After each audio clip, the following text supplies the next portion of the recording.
I guess there's part of you that wants to be a competitor, but the rational part of you that also thinks, ultra cautious might be a good thing here. Yeah, I mean, I was initially probably mad and angry. I was looking forward to playing a basketball game. So much of basketball is about being in a rhythm, and you can practice, but in scrimmage, but nothing really replicates an NBA game. Um, and I said this in the pod, but I'm grateful that I play in a league that values the safety of its players. So I understood that part to a degree. I think the other rational side of me is like, well, I've had 16 straight negative tests. Why uh, why do I have to stay back? So I'm up to 20 now, up to 20 or 21. Hey JJ, this is Jim from Pelicans.com. Wanted to ask you about the move that you had last night, where you kind of did like an in and out crossover, excuse me, and ended up with a layup. Eric Bledsoe probably jumped higher off the bench in his reaction to that play than he did in anything that he did throughout the game. What was your teammates' reaction to that move? And it just seemed like they were really excited to see that. Yeah, I've done that move a few times in games before. I don't think I did it last year, but I did it a few times in Philly. When the big is sort of expecting that pocket pass, and Jackson was sort of in the perfect place, and so if you kind of like spin it back to yourself, and a lot of times that pocket pass is off that one hand, so you spin it back to yourself, the big will kind of shift. But I don't think my teammates are. I mean, I saw the reaction on the bench, and nobody really said anything to me. Hi, JJ. This is Ali Kusa with the Bird Rights. Based on how many preseasons you've gone through, how prepared do you feel yourself and the team for the upcoming regular season? Based on the short training camp and all that. Yeah, no, I mean, I've said this a few times. I don't know if I've said it to you guys, but yeah, I feel like this is one long season from September 30th, 2019, or whenever media day was last year, with a couple extended breaks in between. I really haven't taken any time off, so in terms of my own preparation, I feel very prepared. In terms of our team, I feel like we're as prepared as we can be. I think Stan, as expected, has done an amazing job in getting us ready, and we've covered most every scenario we're going to have during the season, and obviously we'll continue to drill and go over stuff and use days like today's after games to really hone in on some details and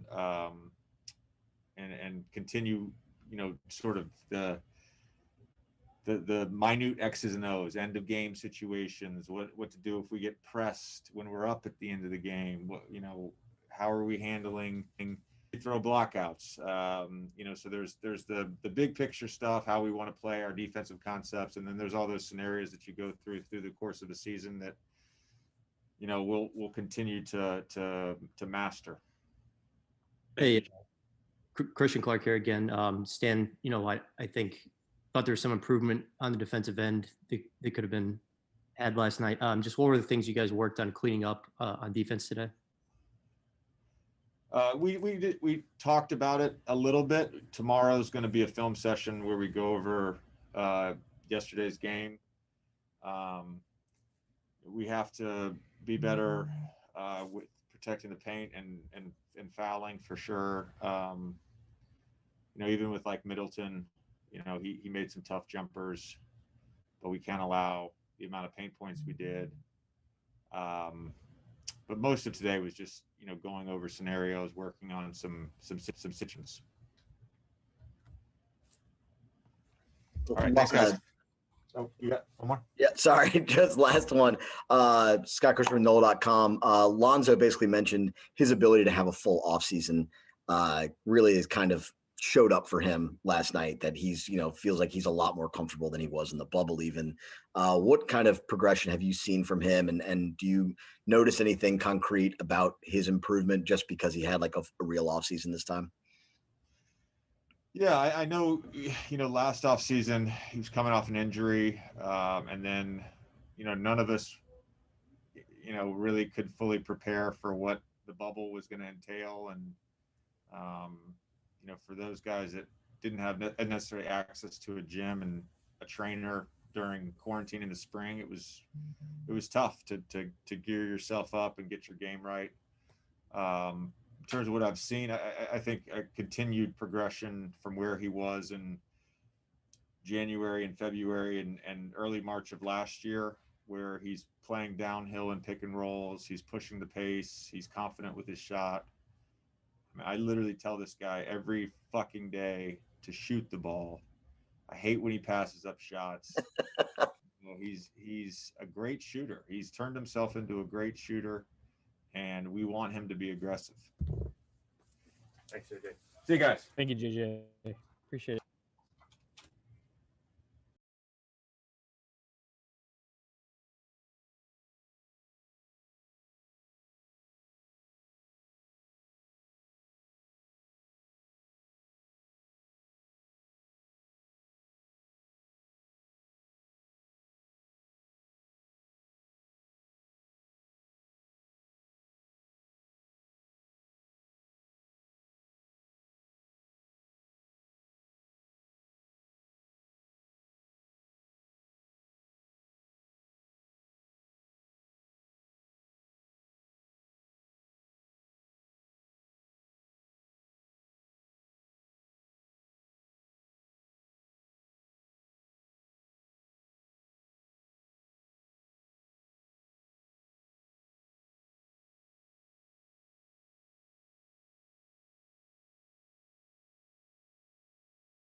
even us as coaches, players, sort of when Milwaukee was scoring, what you're focused on is, oh, Chris Middleton's having a great night. Well, he did, but you're gonna see somebody have a great night almost every night in the NBA, and that isn't necessarily what beats you.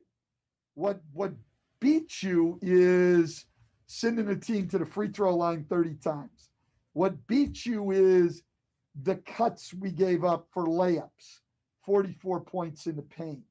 What beats you is the offensive rebounds we gave up. And so what happens is Chris Middleton is shooting the ball really well, and so we're going to try to deny him coming to the ball for a handoff. We give up a backdoor layup. We send him to the line 8 times. Cut that to 4 times. It's all the little things, and it's staying disciplined to your system, and you don't panic because somebody's making a couple of shots, because people are going to make shots in every NBA game. Nobody's holding anybody to 60 points in an NBA game. People score. So you have to stay disciplined to what we're trying to do. And I thought we could have done a better job of that last night, particularly in the second and third quarters. And I know because of the unique nature of this season, getting in proper condition has been a huge focus. Just where do you feel like you guys are at in that department? Yeah, it's not what I would like to start a season. And that's, again, I want to be really clear with people. I'm not blaming players at all for that. There's a rhythm to an NBA season and to getting ready for an NBA season, and, you're coming back about a month before camp, and, you've been playing all summer, and you come back about a month before camp, and you're playing and you're working and you're getting yourself ready. And then you've got a camp that's about a week longer than what we've had. So it's all different now. And guys are working at it. I'm not upset with anybody, but being honest, I'm not comfortable with where we are conditioning wise right now. But it's nothing, you can't rush that. You can just work at it every day. You can't go from 50-50 to 100% in a matter of a day. It's a cumulative effect. And as we get into playing all the time, I think it'll pick up quickly. Hey, Coach, it's Andrew from ESPN. Because of that, I guess not feeling comfortable with the condition of some guys or of everybody in the sense of kind of what you were just saying, do you think teams, and maybe you in particular, will play deeper lineups early in the season, maybe going 11, 12 men just because you're trying to get win for guys a little bit earlier? I'm not really sure in my own case, Andrew. We're going to see how it goes. And, there's a couple of things that factor into your decision. I think it's, is a fatigued guy, obviously not exhausted, but a fatigued guy, better at some positions than the guy coming in for him would be when he's fresh. The fresher guy is not necessarily the better guy. Sometimes the tired guy is still the better player. So that's part of it. And the second thing is, if you don't push the conditioning out a little bit in games, I don't know when you're going to catch up. So if you're going to limit guys to, say, your starters to 24 minutes or 27 minutes, how do they get to 33 or 36 minutes? Because even at 27 minutes a game, you're not coming in going hard the next day in practice. So they're going to get in shape for the game. So how do you take from wherever they are now and raise them up? In the exhibitions games, it's easy. You simply play guys a lot of minutes. We've tried to push it on Brandon, but the fouls took care of it. But with Zion, we've really pushed it out, and we've left him out there at times when we knew damn well he was tired, but how are we going to get him to where he can handle that 33, 34 minute workload on a nightly basis if we don't do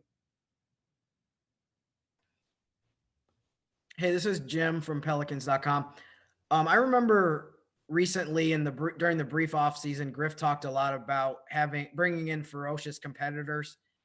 There were a couple plays last night. There was one play where Adams and Bledsoe were both on the floor, going for a loose ball, and it just seems like they've brought a lot of scrappiness already to the team. Is that something that you've seen so far? Is just the aggressiveness and the scrappiness that they've brought?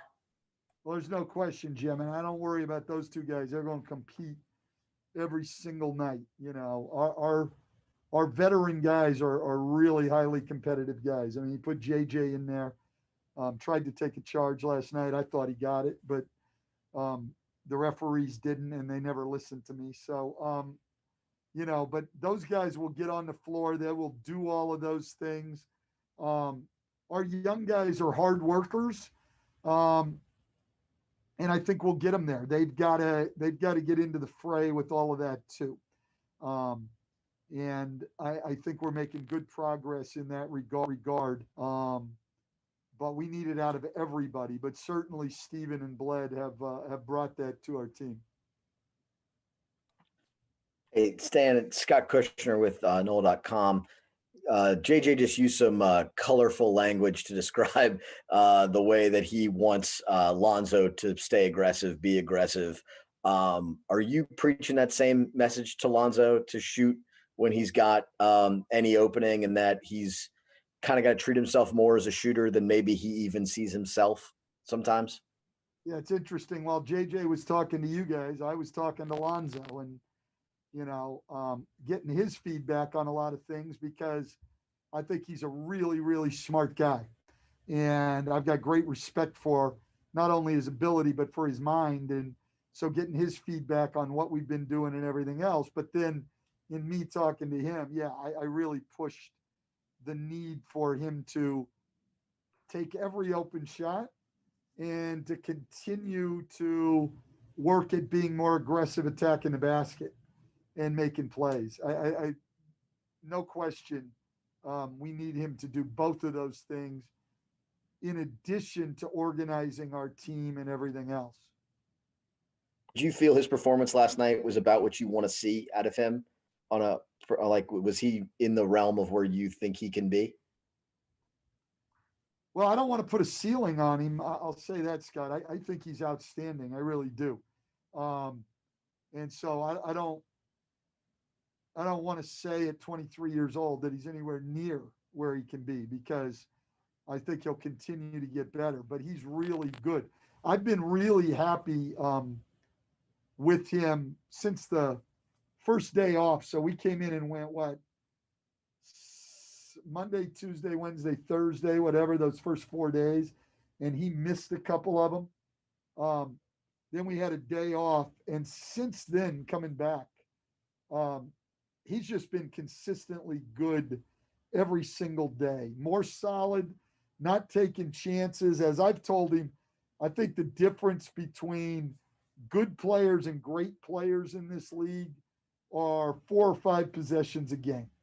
And the good players maybe get casual and give away a couple of possessions at both ends, you know, turn it over, risky pass, whatever. And the great players don't give away possessions. And I think he's gotten a lot better with that. I thought he gave one away last night. He didn't give any possessions away in the Miami game. And to be able to make plays like he does, and to find open people and not give away possessions, and then to be able to be a reliable 3-point shooter, and a guy I'm still betting will shoot 80% from the free throw line on the season. This guy's really, really good. So I still don't even think he's anywhere near where he can get to, but he's really good. Hey, Coach, this is Ollie with the Bird Rights. I know you've talked about wanting to see more improvement from the defense, communication, and other areas, but I'm curious to get your take on the team's rebounding. I mean, the disparity in second chance points, I know it's just 2 preseason games, but it was pretty remarkable. Do you feel like that the rebounding has to be kind of along what we've seen so far, and it has to be a hallmark, a strength of this team for it to be successful this year? I think so. Look, I think so, Ollie, because, you know, as all of you have pointed out one way or another, what everybody's looking at offensively for us, especially, is how are you going to play with two big guys who are inside all the time, and you don't have the modern NBA spacing that a lot of teams have. And so how do you play offensively? Well, you're going to play small against us. You're going to have to figure out a way to contain us inside, and you're going to have to figure out a way to keep us off the glass. So we've got two elite offensive rebounders. And what you saw even early in the game last night is, they put Brook Lopez on Zion. Well, fine. Then your other guys got to try to keep Steven Adams off the offensive glass. So, Steven had 7 offensive rebounds in half a game. So yes, I think it's going to be a big part of what we do.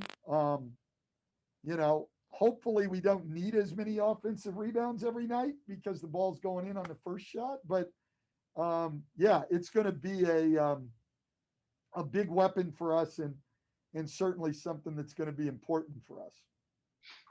Thanks, Coach. Hey, Coach, one more. I think we remember the play where you, I think, were a little frustrated with Lonzo taking a risk on one of those deep throws. He has been able to connect with Zion on a lot of those in the past. How do you balance the risk taking with the success that he has had with some of those kind of moving forward? It's funny. I was just talking to him about that. I think it's, for me, on my part of it, it's, to really keep encouraging him to be really, really solid, which he's been, without taking away that ability that he has to make those plays. And, they're higher percentage plays for him than most people. And I want to make sure he has the freedom to make those plays. Basketball is a game of decisions, and he's got to make good ones. But I don't think even last night, the one I didn't like, I thought it was a bad decision, but he's not making those plays carelessly now. He's taking a look and he's making the play. And I've seen him hold up on several of them where he looked and his instinct was to let it go. And he said, no, and I think that's the balance. He's finding the balance, and I'm going to try to continue to coach him, but to not overreact, because I don't want to take away his aggressiveness to attack in that way. Great. Thanks very much, Coach. All right, guys. Have a good rest of your Saturday.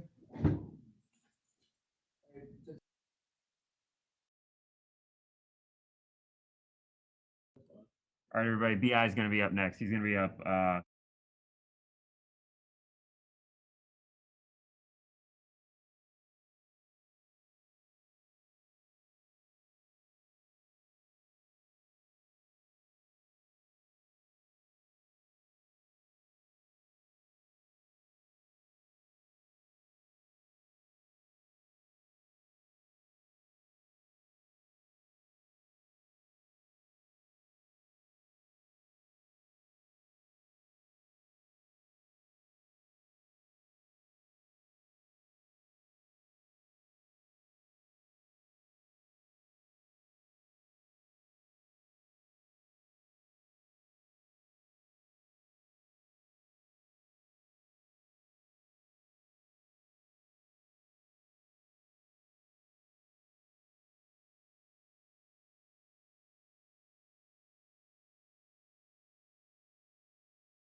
or I guess of the shortened, but what are your overall takeaways from how the preseason went?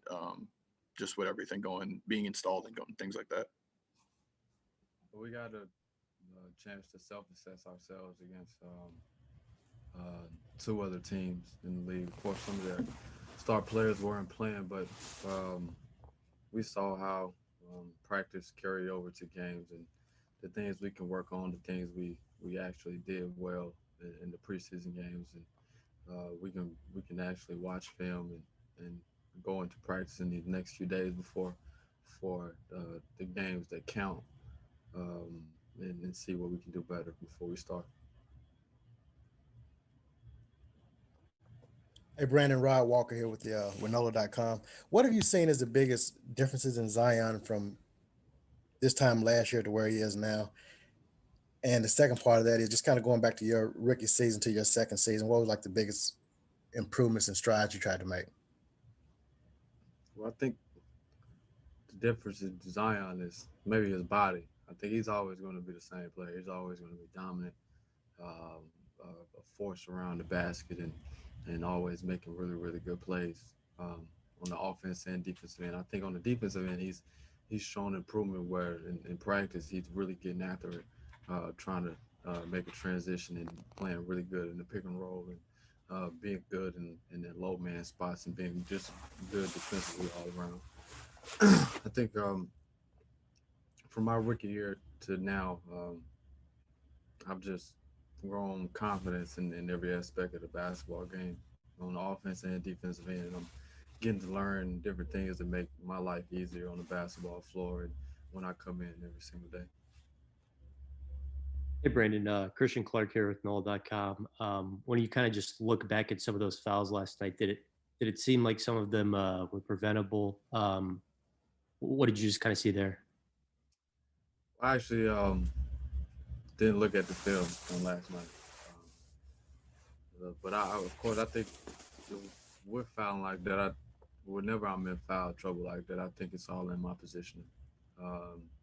All in me just getting ready before the play, me being ready in all aspects of the game on the offense and defensive end, and not being so frustrated, not mentally taking myself out of the game. I think I'll save that film for another time, but I know exactly what I can do better in the next day.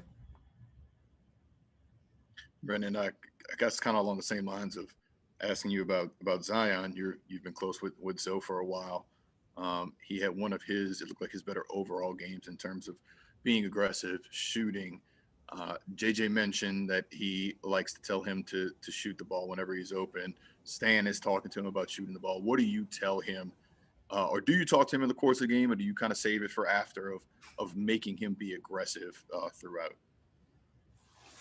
Well, I encourage him pretty much every single day. If we're going over 5-0, whatever we're doing, just whenever I'm passing the basketball, I actually tell him to shoot the basketball. So when he gets in the game, it just becomes second nature. He's not a normal catch and shoot basketball player, so it's kind of different. He's used to put the basketball on the floor. So he knows in the catch and shoot that it makes our team better, especially for spacing and especially for guys that get downhill, for myself, for Bled, Zion. So it's important for him to catch and shoot. I think last night was very encouraging for him, being aggressive and getting the shots that he wanted in our offense, and hopefully that can continue to flow. What's up, BI? This is Will from The Athletic. I know you always talk about wanting to improve on defense and how important that's going to be for the team. But just for you individually, what areas do you feel like you need to get better just from, your first year with the Pels to this year, just to make a bigger impact on that end? Just being everywhere that I need to be. I'd just say positioning, being in the right spots at the right time, ready to defend with a stick hand, moving my feet, being there for the guy on the low man, and having my teammates back. I think just being everywhere on the floor and just trying to affect the game. Hey, this is Jim from Pelicans.com. Griff, in the brief offseason, talked about how one of the goals that he had for the team was to bring in more ferocious competitors, was the two-word term that he used. What did you think of what Adams and Bledsoe have brought? For example, last night they had a play where they both were on the floor at the same time, diving for a loose ball, and it just seems like they have brought a lot of intensity. Well, they bring really, really good things to the floor. They're very professional in everything that they do. And Steve is a really, really big guy, which he has like an identity in this league. And whenever one faces against him, he knows the strongest guy in the league. We know exactly what we're going to get out of him every single night, and that's good to have. The same thing with Bledsoe. We know exactly what we'll get out of both of those guys every single night, and to have two professionals in the locker room that sacrifice their bodies, really, really good on the defensive end, and do whatever it takes on the offensive end. It's really exciting for the team. Hey, Brandon, this is Rod Walker again. I was actually going to ask you about Steven Adams. Jim asked that already, but what's he sort of been like just in the locker room, and what has he sort of brought to this team off the court, you feel like, so far? Just what's his personality been like? He's been good. He's a really good guy. He's just been in the locker room just trying to advise all the big men on the things that he knows on the floor, just giving them little pointers. He's helped a lot of guys on the wings with positionings on screens and just different things. He's always a voice in our locker room, more and more voice on the basketball floor when we need something. Any funny stories about him yet? He's a funny guy, period. So everything that comes out of his mouth. I think we know Stan has long practice. He's always messing with Stan. When Stan says we have just one more thing to do, and it's like 15 more things. So he's always messing with Stan. Great. Thanks a lot, BI.